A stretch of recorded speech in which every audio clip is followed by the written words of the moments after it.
So I use largely my website as that ingestion engine to help build awareness of the show and to find new listeners. That, don't get me wrong, the number one way to grow a podcast is still from recommendations from current listeners, and you can build externally on social media. That was Todd Cochrane. He is the CEO of BluBrry Podcasting, and he shared something pretty interesting at the end of this podcast. But because I'm impatient, I'm going to tell you what it is now. He said that in the last 60 days, only 400,000 shows have released a new episode. Now, to give you an idea of how huge that is, there are well over 2 million podcasts. That since recording this, that number has probably increased to like 4 million. But for only 400,000 shows to have released a new episode in the last 60 days, like that tells you there is like no competition out here in the podcast space. You may think there is, but there's not. So it's a great day to listen to this episode where Todd is going to talk to you about the 7 things you can do to grow your show organically. Yes, you can use ads and do all these other things, but he's going to touch on 7 things that you can do organically. Before we jump into the episode, I want to remind you to visit earnmedianow.com. I will link to that in the show notes for this episode because that is where my new media masterclass is. I just did a new one. I keep making changes to it and doing it again, tweaking the masterclass and doing it again, just based on feedback that I'm getting from people. So to see the latest and the greatest, I want you to head to earnmedianow.com. That's where I'm going to show you 5 simple steps to take to start getting featured in the media. And fun fact, that is actually one of Todd's 7 things you can do to build your podcast, is getting featured in the media outside of your podcast. Yes, your podcast is a form of media, but there are so many others that can bring more attention to your podcast. So with me giving away one of Todd's 7, I guess we should hear the other ones, huh? Ever wonder how some people seem to get a ton of media coverage and you don't? Welcome to Become a Media Maven, where TV reporter, host, and news contributor Christina Nicholson shares years of media experience to help you get the media attention you and your business deserve. And now, to help you master your media coverage, Christina Nicholson. Todd, welcome to Become a Media Maven. I'm excited to have you. Thanks for having me on. Appreciate it. Yeah, so you are the CEO of BluBrry Podcasting, minus the E. There's no E in the berry on BluBrry. Talk to me. Where's the E? Where'd the E go? What's that about? We couldn't afford it, so we had to, buy the domain without the E's. Oh my gosh, I love it. Okay, talk to me about what BluBrry Podcasting is and how you got involved. Yeah, so in October 2004, I was one of the first 30 or so podcasters, and in mid-2005, this is really going back in the early days of podcasting, I basically had a ad deal come into my show, and that ad deal ultimately resulted in the media buyer asking me if I knew other shows that would like to do advertising. And I said, yes, I do. And from there, an idea was born about a business. So I actually did a shout out on my own podcast that I'm looking for a lawyer, biz dev, graphics guy, programmer. If you wanted the above, we're having a phone call. And a couple of weeks later, we had a phone call, and that led to the formation of the company that is known as Raw Voice, which is the parent company of BluBrry Podcasting. And BluBrry itself was launched in 2006 as a way to connect with podcasters and to essentially provide them in the early days some of the early metrics and podcast statistics, and then advertising opportunities, and then ultimately we turned into a service company, which we're a full service podcast hosting company today. So it's quite the journey, but we're about 20 employees. But again, the origin story of the company came from the audience of my own tech podcast, which was kind of weird. Okay, very cool. And yeah, when you talk about the early days, like 2006, like how many podcasts were available then? Oh, there was probably 30 or 40,000 by 2006. It ramped up pretty quickly. If you think about the early days of when things kicked off in 2004, we went from the hundreds to thousands to 10,000s. And then probably in 2005, when Apple introduced podcasts to then iTunes.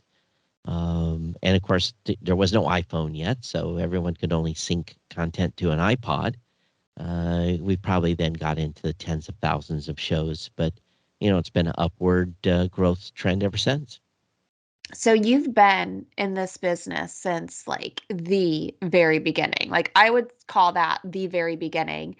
What have you noticed as far as like, I don't want to, I mean, whether it's starting your own podcast to build your personal brand, being a guest on other podcasts to build your personal brand, what do you think, I mean, is next? What do you think is the reason people should start their own podcast, should listen, should guest? I know it's a loaded question, but if you Sure. could sum up some kind of answer to that question. Yeah, I think what it is now is, and what we really learned during COVID, whether you're an individual or a business, people started to realize that while Facebook, Instagram, Twitter, Twitch, TikTok, all these social media platforms that many of us are participating on, they don't always have that personal touch. You don't have that like intimate relationship. It's fleeting. You see a tweet, you see an Instagram post, you see a reel, you see something that, you kind of engage with for 30 or 60 seconds, and then you're on to something else. Whereas in podcasting, and kind of similar to YouTube, there's really a different engagement level in that when you're storytelling or sharing something or talking about your business or educating, it's really this intimate conversation. And I like that you talk about building brand, because there's nothing more pure than building a brand than doing a podcast. A lot of podcasters don't understand the value of building a brand and what it goes into, but I think that podcasting is just this great opportunity to connect with people. Agree. Totally agree. So let's talk about building a podcast as far as your own podcast, getting more listeners, because it is a little trickier, I find, in the podcast space than maybe other spaces as far as it relates to like your website. You have all of the SEO tips, tricks, and strategies, but it's a little different with podcasts. So talk to me a little bit about, I guess, just the stuff that we've all heard before, like share your podcast episode on social media, email it out to your list. Are there any other things that we should keep in mind that maybe we've never heard before or that are newer that could help us? Well, my perspective and our approach, and this is really even BluBrry's approach, is that your website, your .com, is really kind of the hub. And while we want people to consume everywhere else, that's where they go to listen, watch, engage, whether it be on social or whatever, ultimately you got to have a place to send them back to, or they can remember where you're located, so that when you talk about that offer, you talk about that special deal or that mailing list or some sort of funnel that you've got set up for some type of an offer, really the place to send them back to is always originates back to your .com. I kind of call my personal website Moonbase Alpha. I'm kind of geeky. It's kind of a weird thing to say, but really that's where everything originates, and then it goes out. Now, not everyone that comes to, well, the consumption happens externally, but I use my website largely as a discovery vehicle. I don't always, well, there's a strategy. You record for your audience, you write for Google. And when you write for Google, you're writing great show notes, you're writing great episode titles that people actually will search for. And when they come to your website, whether it's a blog post or a podcast post, there's really no difference. At least there's the ability there when they land on the website, they say, oh, this individual has a podcast. And a portion of those folks will subscribe and follow. So I use largely my website as that ingestion engine to help build awareness of the show and to find new listeners. That, don't get me wrong, the number one way to grow a podcast is still from recommendations from current listeners, and you can build externally on social media. So I think it's a combined strategy. You really have to have almost all of the elements. For a long time, a lot of podcasters just thought, hey, I'll record my show, I'll throw it up on some hosting site where it resides at somebody else's .com, and they thought that would be okay. And what they found was, well, why am I not growing? And why is the show stagnant? Or why do I only have 100 listeners? And I really believe, truly in my heart, that it goes back to that strategy of building a brand and some of the stuff you already mentioned, good SEO, good show notes. And again, you're not necessarily writing the show notes for your audience, but you're writing it for that, that 800-pound gorilla named Google that's going to come in and rank you. Finding a podcast title is elementary. Everyone's show can be found. The key right now is being found on an episode level, each episode being found by a specific search.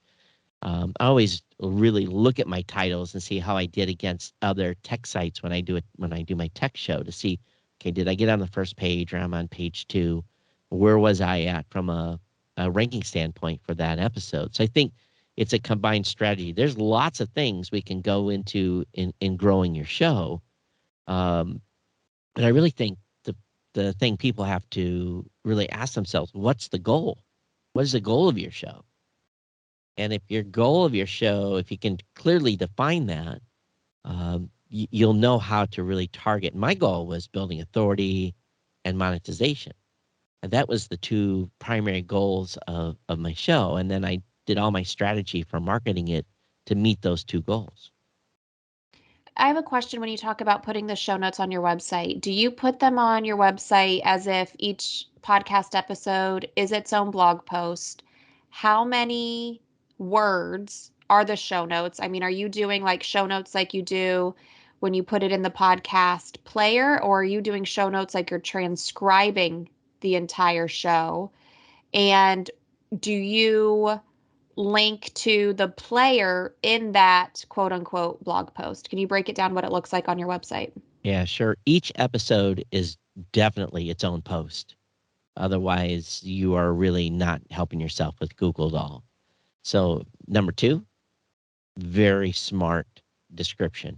And again, it's not John Smith and such and such. It is some topic that happened during the episode, and maybe with John Smith, or if it's an interview, or if it's a solo show.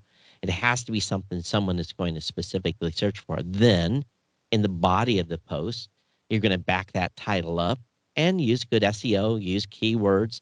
If you can get to 300 words, that's great. You can do a couple of paragraphs. You're doing better than most.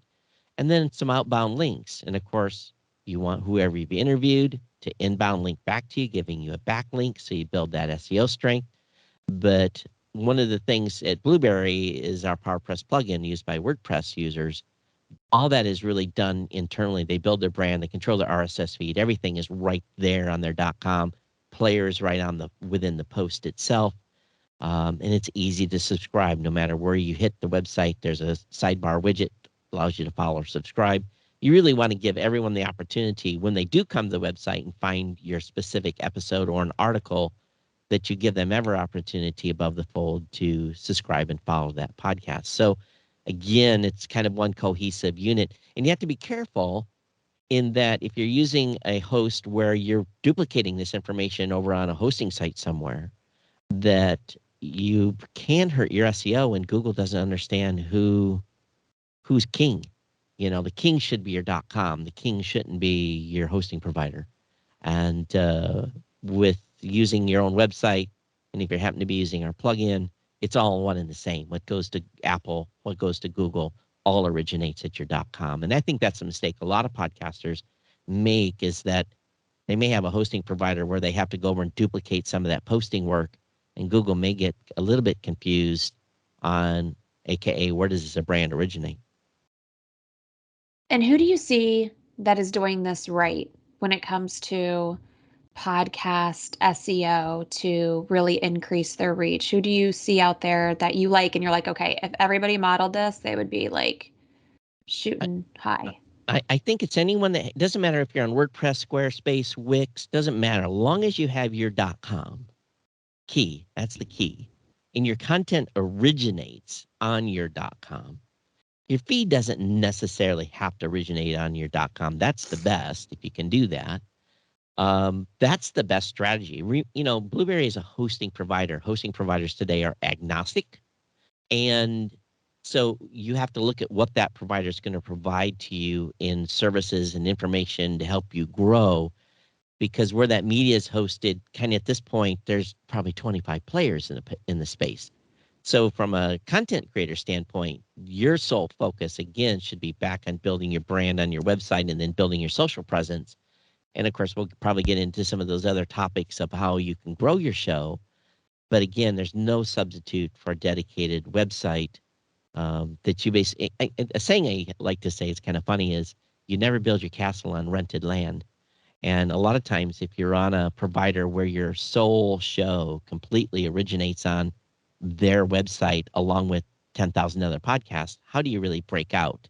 And all it takes is one or two shows over on that website to do something inappropriate to cause the rank of that whole site to go down. So you control your destiny by having your own top-level domain website. Okay, Todd, I'm going to tell you something that might get me in trouble here. So, when I started my podcast, I used to do this to the extreme. Like, I would have a blog post for each episode, and I would have the whole episode transcribed and Yeah. put up there. And then I was like, okay, this is a lot of work. So, let me just do the show notes. And then I just stopped. And I don't do anything on my website. It's just the podcast episode. Yeah. So Are you I mad would, at me? That's terrible. yeah, I think here's the key. Go Google your last episode title and see where it falls. See if it shows up in search. See if your website shows up.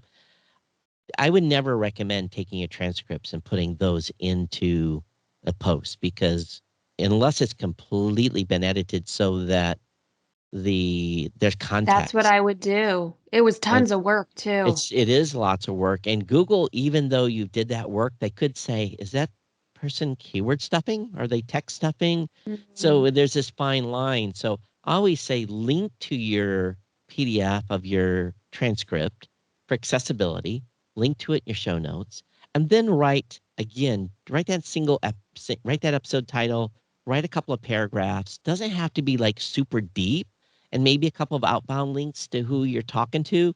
Have a little meat in there that they can chew on. It's really critical. Now, if your tribe is on Instagram and that's where you're completely engaging with them, well, maybe the website's not as important. But again, for us, for my full time of being in this space, I relied on my .coms to be the funnel to bring in new listeners. Now they come in other places, but it's the key is if you do this long enough, an audience won't stay with you forever. They believe it or not, they kind of get sick and tired of us and they leave. They listen for a couple of years and then maybe they're gone and they'll come back and they say, "Oh, you're still doing a show. I'm back. Love your content."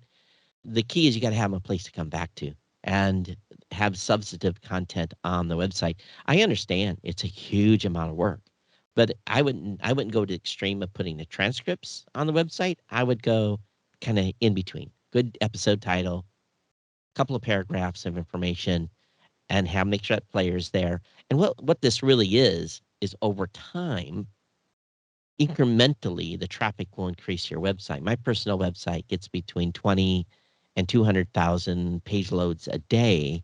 But again, I've been at this forever. It started off with like 300 a week. So, it has to grow over time. And Google essentially builds authority to your website. They say, is this website an authority in this content topic? And then as Google decides your site has more authority, ultimately everything else rises as well. So at least that's my philosophy on it. So I would recommend to you that you start doing at least the minimum amount of show notes within your episode pages. Okay. You're adding to my list of things to do, Todd, but that's good. This is a good reminder.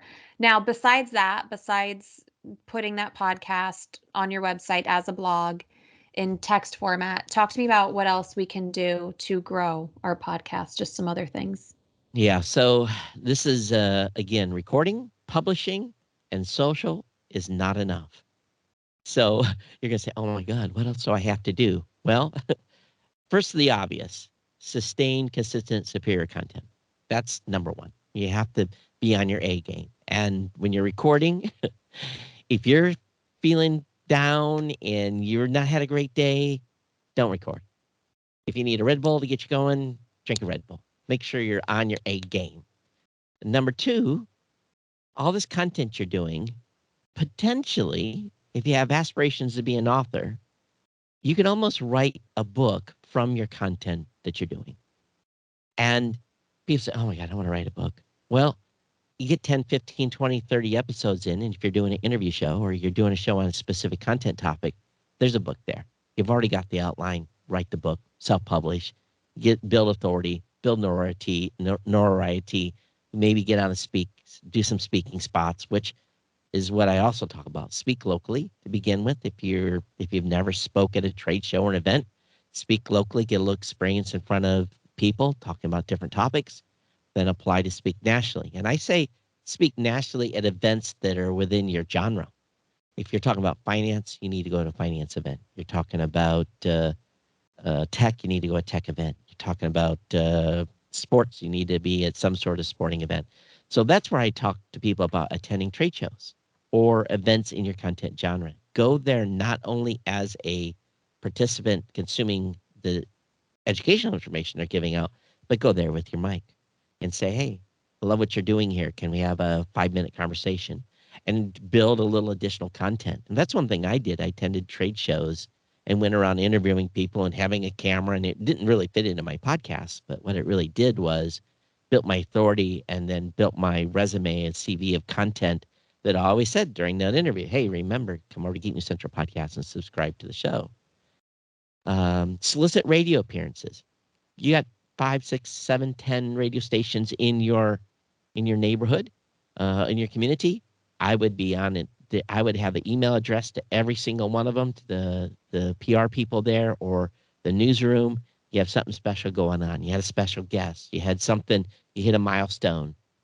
Hit them up with an email, and you'll be surprised the number of folks say, hey, come on, do 3 minutes with me.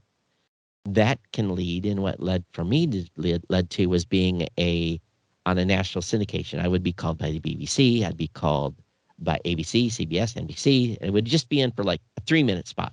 They'd call me 3 o'clock in the morning. Todd, can you talk about this on BBC Asia? And I would whatever the topic was, I would say yes.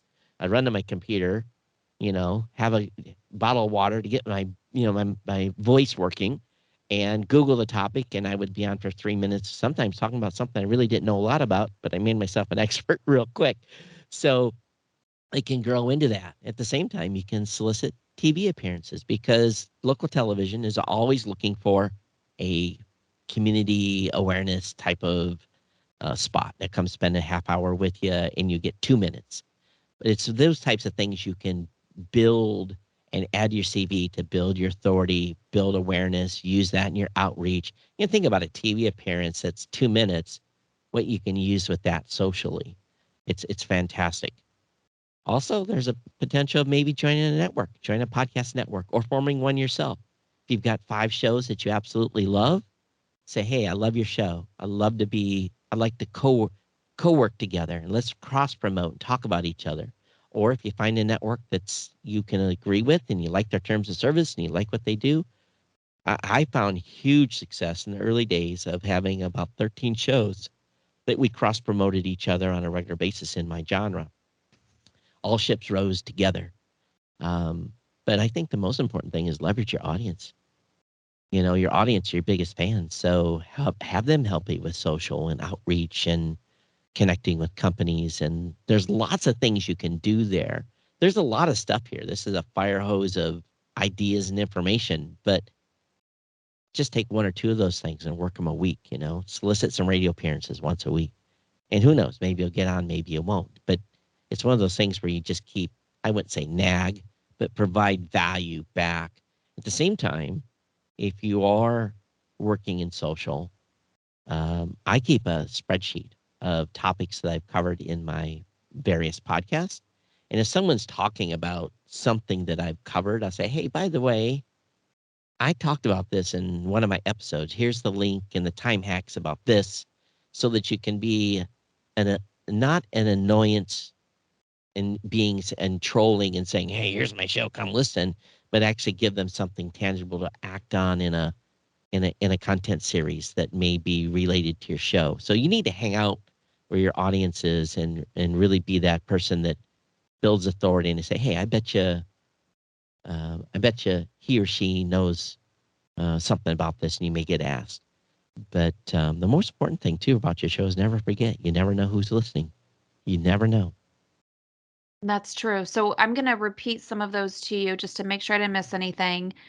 One, you were speaking my language. So we talked about getting the podcast on the website, bringing energy to your episodes, sharing on social media, obviously. The trade shows, that's a great tip. You're speaking my language with booking those media appearances. That is what I do at Media Maven. That's what I talk about a lot here on Become a Media Maven.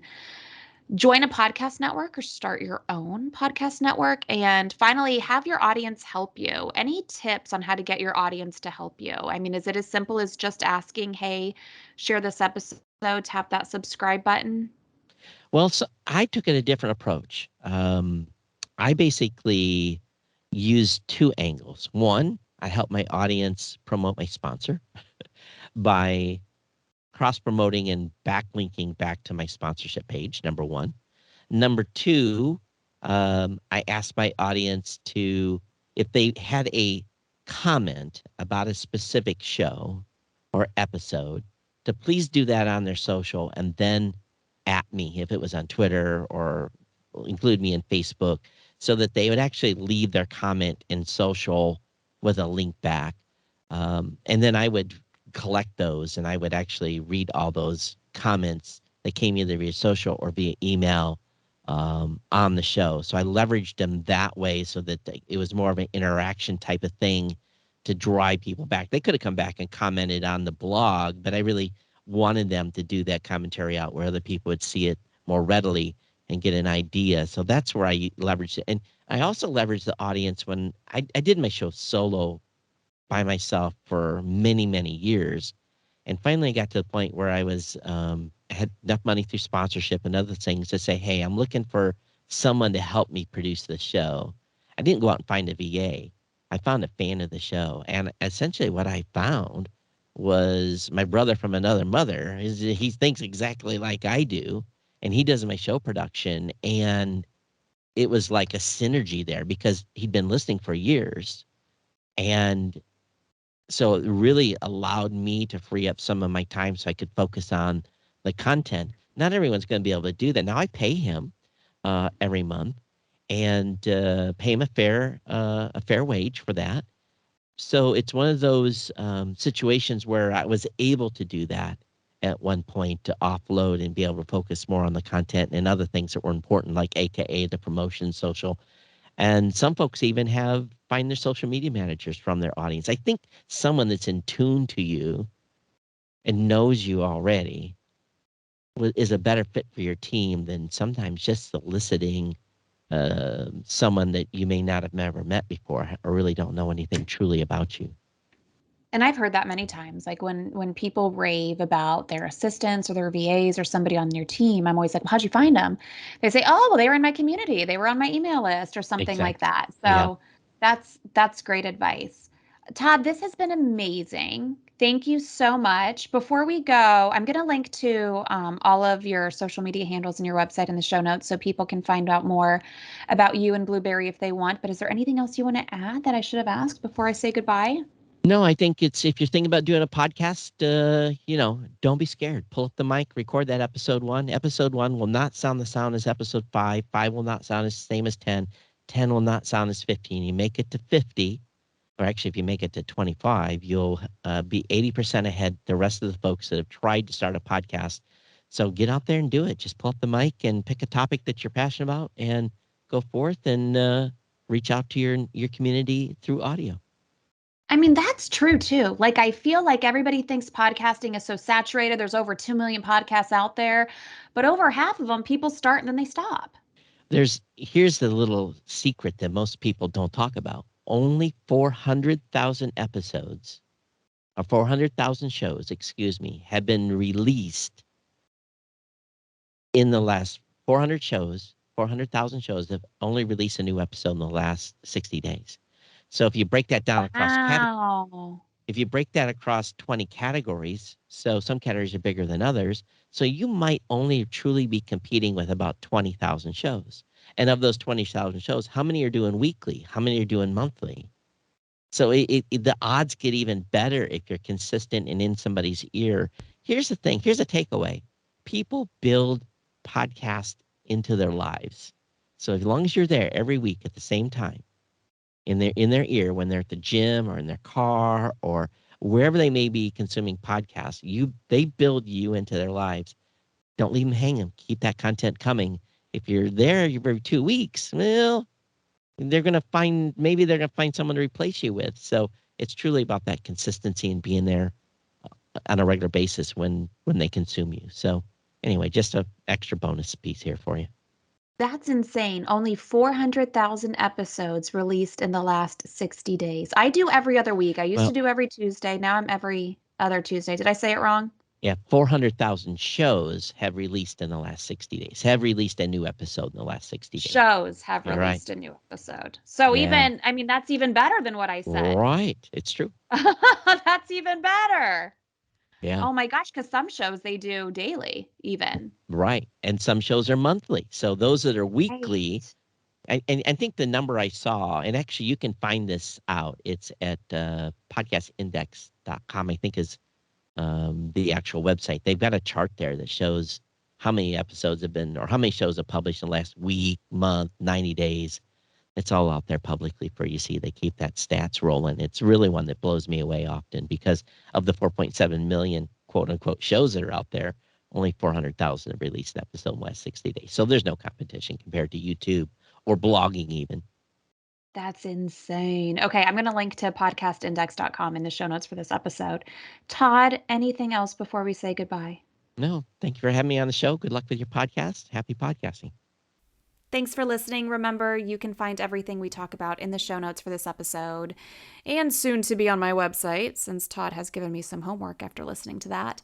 You can find Todd on social media by checking out the show notes. And don't forget to visit earnmedianow.com to attend my media masterclass. That is linked in the show notes. Thank you so much for listening. I'll see you again here very soon on another episode of Become a Media Maven.